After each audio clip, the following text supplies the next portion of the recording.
Hey there, it's CJ Willing. Today is pack number 5 in my Magic the Gathering Kaldheim bundle. The focus of the video is what is your pick? As I crack the pack, I will discuss which card would be my pack 1 pick 1. My viewpoint will be from a very casual Magic the Gathering player perspective. It will not be a Pro Tour grinder or even Friday Night Magic grinder take. It will be a kitchen table draft, having fun with friends' opinion. Check out the preview video on my Kaldheim bundle. I have added the link to the preview video in the description below. Let's get to cracking pack number 5.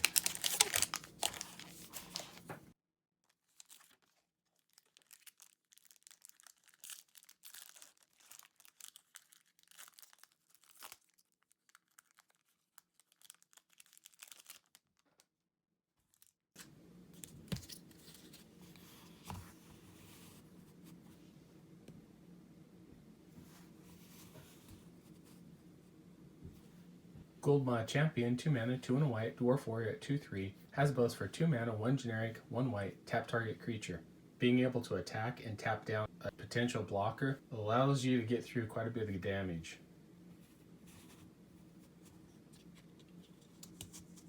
Mists of Lichara, 2 mana, 1 and a blue, enchantment aura, has flash, enchant creature or vehicle, enchanted creature gets -3, -0.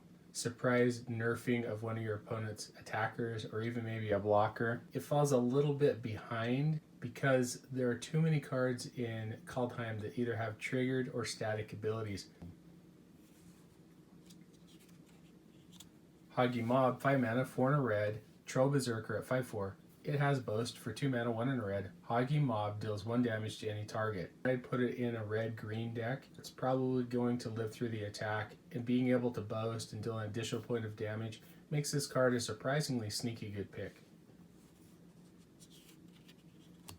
Jaspera Sentinel, 1 green mana, Elf Rogue at 1/2, has reach.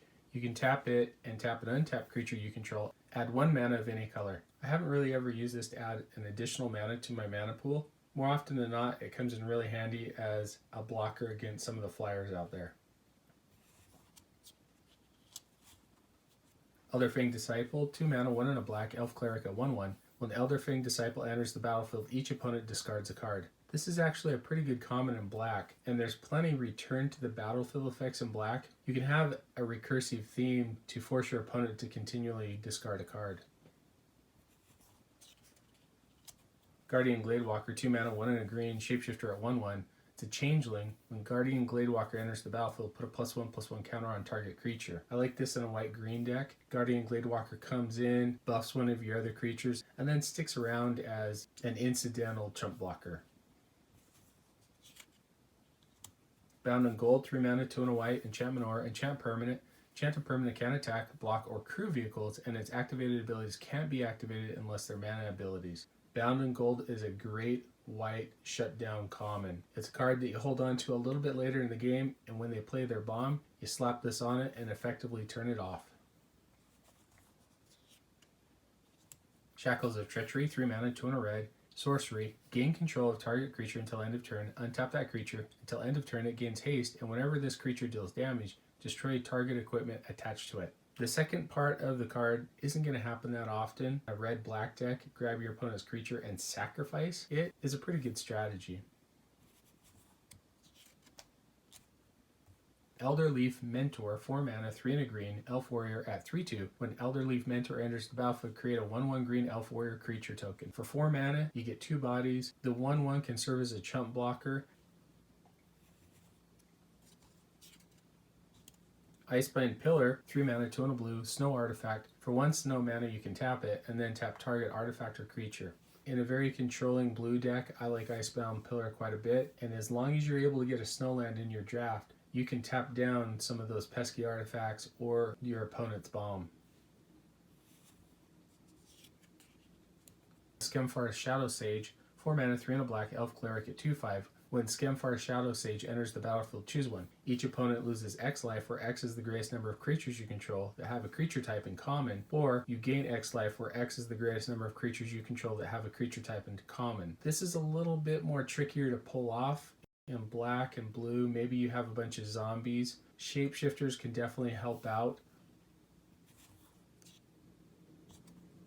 Dual Strike, 2 red mana, instant. When you cast your next instant or sorcery spell with converted mana cost 4 or less this turn, copy that spell, you may choose new targets for the copy. Foretell for a single red mana. This card is pretty strong if you're able to foretell it. Can be really powerful in the game by playing one direct damage spell and taking care of two of their creatures.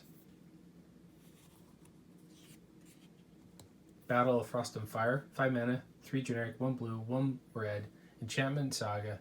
First chapter, Battle of Frost and Fire deals 4 damage to each non-giant creature in each planeswalker. Second chapter, Scry 3. Third chapter, whenever you cast a spell, convert a mana cost 5 or greater this turn, draw 2 cards, then discard a card. You definitely want to be playing this in the blue-red spells deck that features wizards and giants. The first chapter effectively clears the board for you. The second one allows you to scry, dig down. Okay, well, we get a great rare or mythic rare.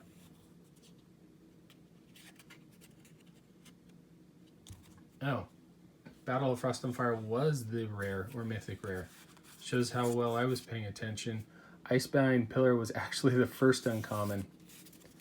Well, there you go, CJ Willie, messing it up. Sulphurous Mire that enters as a Swamp Mountain, can tap for black or red mana. Holy cow, that is one heck of an awesome foil. Have a foil mythic, Kaya the Inexorable. 5 mana, 3 generic, 1 white, 1 black, legendary planeswalker Kaya enters the battlefield with 5 loyalty counters. +1, put a ghost form counter on up to 1 target non-token creature. It gains when this creature dies or is put into exile, return it to its owner's hand and create a 1/1 white spirit creature token with flying. -3, exile target non-land permanent. -7, you get an emblem with, at the beginning of your upkeep, you may cast a legendary spell from your hand, from your graveyard, or from among cards you own in exile without paying its mana cost. In Limited, if you're able to play Kaya, you're just going to win the game. The +1 ability puts you so far ahead. It allows every one of your creatures on the battlefield to die, return to your hand, and you put out a 1/1 token to protect yourself. -3 takes care of just about any troublesome permanent on your opponent's side, and -7 is just you win the game.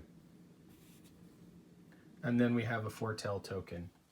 Hands down, easy pack one, pick one is Kaya the Inexorable. It's a very powerful planeswalker card that all you need to do is stall out until you can get Kaya on the battlefield and win the game.